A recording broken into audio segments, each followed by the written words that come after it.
মন্তেশ্বরে ডাকাতির অভিযোগে গ্রেপ্তার এক। ডাকাতিতে জড়িত থাকার অভিযোগে একজনকে গ্রেপ্তার করেছে মন্তেশ্বর থানার পুলিশ। ধৃত বজরুল খান মন্তেশ্বর ব্লকের কুসুমগ্রাম গ্রামের বাসিন্দা।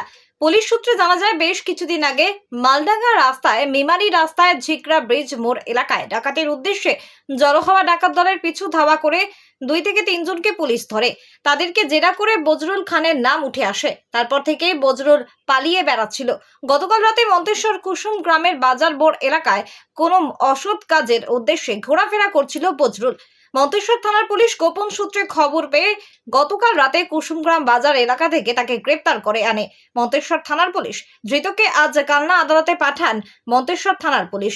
এক এলাকাবাসী জানালেন, কোথায় এসেছেন? আমি মন্তেশ্বর থানায় এসেছি, কি কাজে? একটু নিজের পার্সোনাল কাজ আছে। নিজে পার এসে কি দেখলেন? আমি দেখলাম গাড়ি করে দুটো আসামিকে নিয়ে গেল কোথায় নিয়ে গেল? কানলা। কামলা। কি কেসে জানেন? না, শুনলাম তো মদ আর চুরি জমারির কেস। চুরির কেস।